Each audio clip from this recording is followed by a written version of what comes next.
अस्सलाम friends, we are back with a new video. My name is Musa Jabbar और आज मैं आप लोगों को टीच करने जा रहा हूँ mathematics for class 9। Previous lecture में हमने जो थी टाइप डिस्कस की थी कि मैट्रिक्स की कितनी कितनी टाइप्स हैं। आज हम उसी के रिलेटेड जो एक्सरसाइज है 1.2 वो करने जा रहे हैं।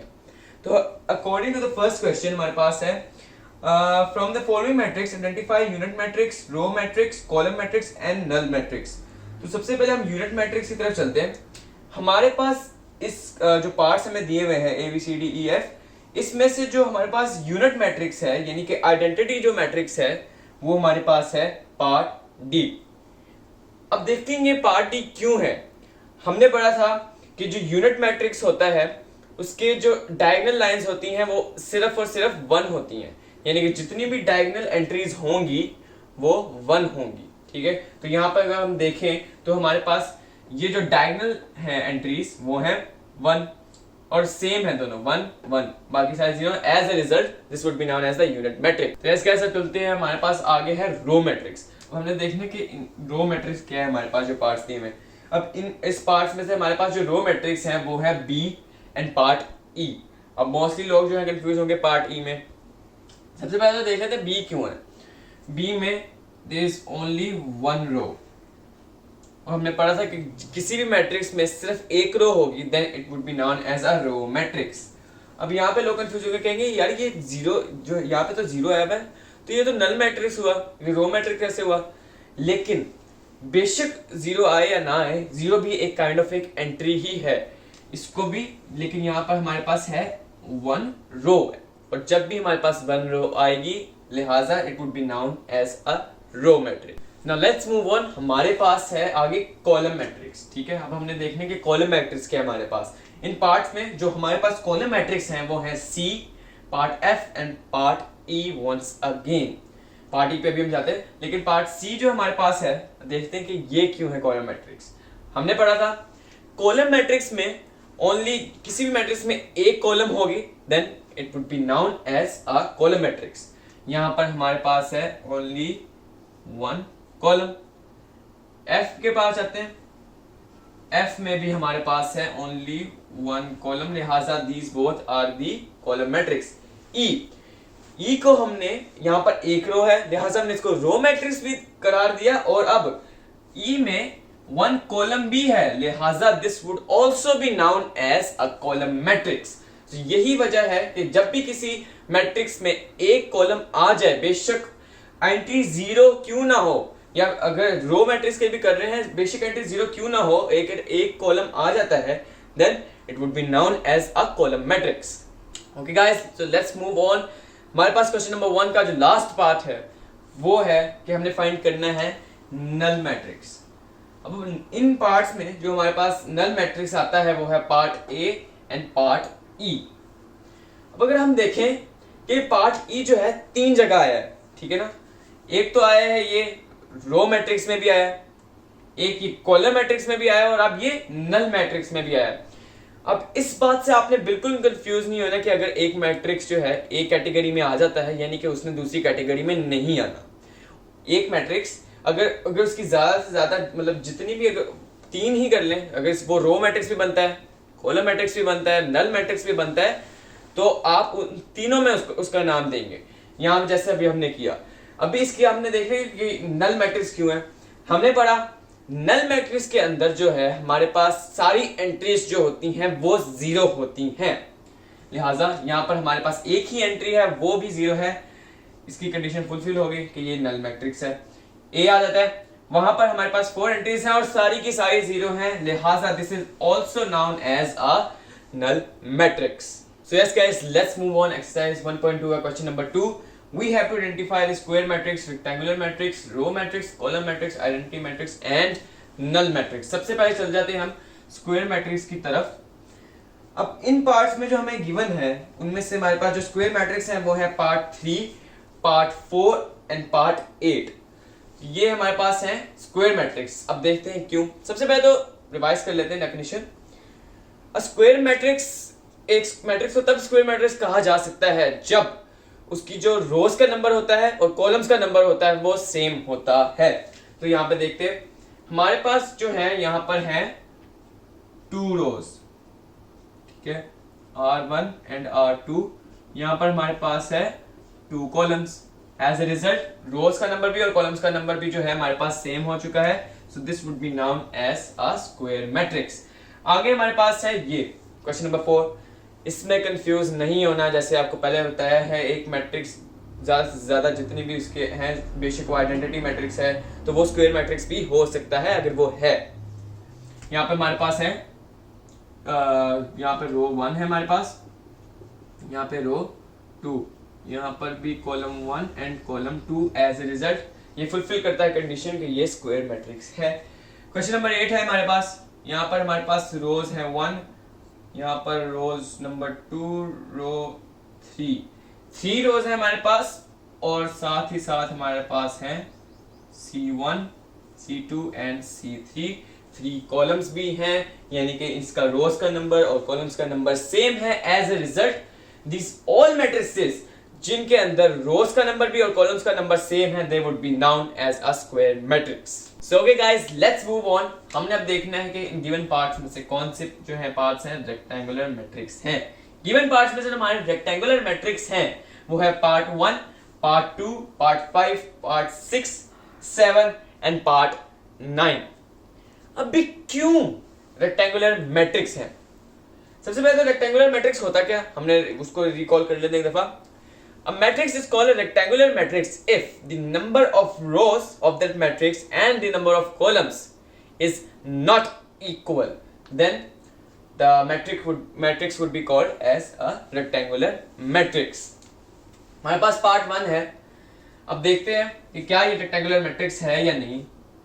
हमारे पास यहाँ पर रो 1 है और रो 2 है, लिहाजा there are 2 rows but there are only C1, C2 and C3 columns. Hence इसका रोज का नंबर और कॉलम्स का नंबर सेम नहीं हुआ, that's why it is called the rectangular matrix.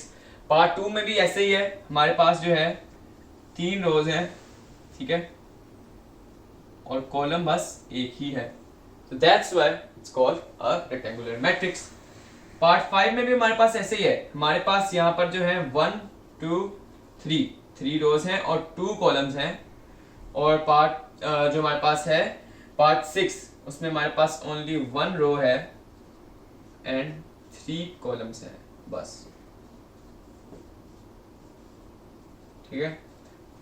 अब क्योंकि इनकी रोज का नंबर और कॉलम्स का नंबर सेम नहीं है, that's why they are called a rectangular matrix. Part 7 हमारे पास 3 रोज हैं, R1, R2, R3 और column is only 1, that's why they are rectangular matrix. हमारे पास है पार्ट 9। मैंने आपको पहले भी बताया कि अगर कोई मैट्रिक्स 2 से ज्यादा कंडीशंस, मतलब एक मैट्रिक्स है, अगर वो रेक्टेंगुलर मैट्रिक्स बेशक हो, नल मैट्रिक्स बेशक हो, अगर वो दोनों कैटेगरीज को फुलफिल कर लेता है तो ये जरूरी नहीं है कि वो अगर एक कैटेगरी को फुलफिल कर ले तो उसी में आए, वो उससे ज्यादा कैटेगरीज में भी आ सकता है।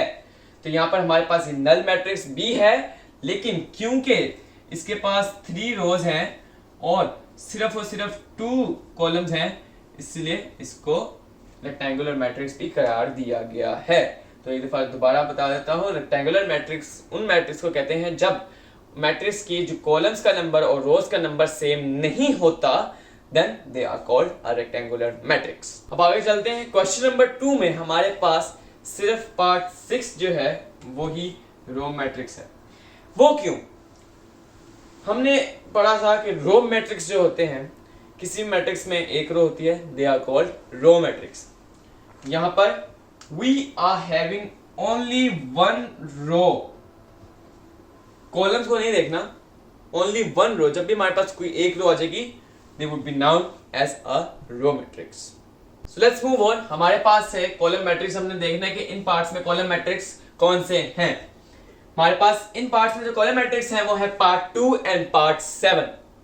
कॉलम मैट्रिक्स को एक दफा रिपीट कर लेते हैं। जब whenever a matrix is containing only 1 column, then it would be known as a column matrix. अब देख लेते हैं कॉलम मैट्रिक्स क्यों है। हमारे पास पार्ट 2 में ओनली 1 कॉलम है, लिहाजा this would be known as a column matrix. Part 7 है हमारे पास, इसमें भी हमारे पास सिर्फ और सिर्फ एक कॉलम है। That's why these both are the column matrix because they contain only one column. So okay guys, let's move on. हमें देखना है कि इनमें से आइडेंटिटी मैट्रिक्स कौन से हैं। इन पार्ट्स गिवन पार्ट्स में हमारे पास सिर्फ और सिर्फ एक आइडेंटिटी मैट्रिक्स है, वो है पार्ट नंबर 4। अब ये आइडेंटिटी मैट्रिक्स क्यों है? हमने पढ़ा कि जब भी किसी मैट्रिक्स में डायगोनली 1 आएगा और सेम होगा, 1 डायगोनली यहां पे आप देख सकते हैं हमारे पास 1 है, तो जब ये सेम होगा then it would be known as identity matrix. यहां पर देखें तो हमारे पास 1 1 डायगोनली भी आ रहे हैं, so as a result this would be known as identity matrix. So okay guys, let's move on. Question number 2 का लास्ट पार्ट है कि we have to find the null matrix from the given parts. अब हमारे पास given में जो है उनमें से सिर्फ और सिर्फ ओनली वन नल मैट्रिक्स है and that is part number 9। हमने पढ़ा जब भी किसी मैट्रिक्स में 0 एंट्रीज होंगी, जितनी भी एंट्रीज हैं वो 0 होंगी, then it would be known as a null matrix. यहां देखिए हमारे पास पार्ट 9 में जितनी भी एंट्रीज हैं they all are 0, hence this would be known as a null matrix. So yes guys, let's move on exercise 1.2 के क्वेश्चन नंबर 3 की तरफ। हमने फाइंड करना है गिवन पार्ट्स में से diagonal matrix, scalar matrix and unit matrix. सबसे पहले देख लेते हैं डायगोनल मैट्रिक्स कौन से हैं। डायगोनल मैट्रिक्स होते क्या थे, रिकैप कर लेते हैं। Whenever a matrix is containing at least one entry which is non-zero and it is in the diagonal position, then it would be known as a diagonal matrix. ये हमारे पास A है, देखा जाए तो यहाँ पर ये हमारे पास दो नॉन एंट्रीज जो नॉन जीरो है वो एंट्रीज हैं, प्लस वो डायगोनल भी हैं, as a result this would be a diagonal matrix. आगे चलते हैं, सेम यहाँ पर भी हमारे पास दो एंट्रीज हैं जो कि डायगोनली है और वो नॉन जीरो भी हैं। यहाँ पर भी नॉन जीरो है हमारे पास, प्लस वो डायगोनल भी है। यहाँ पर हमारे पास लिखा हुआ था कि एटलीस्ट 1 होनी चाहिए, यहाँ पर 1 है, प्लस वो डायगोनल भी है, as a result this would be known as a diagonal matrix. आगे चलते हैं, ई भी हमारे पास है। हमारे पास ये दो क्वांटिटीज हैं जो कि हमारे पास डायगोनल भी हैं, प्लस हमारे पास जो है वो नॉन जीरो एंट्रीज भी हैं। अब आगे देखते हैं, हमने देखते हैं कि स्केलर मैट्रिक्स इनमें से कौन से हैं।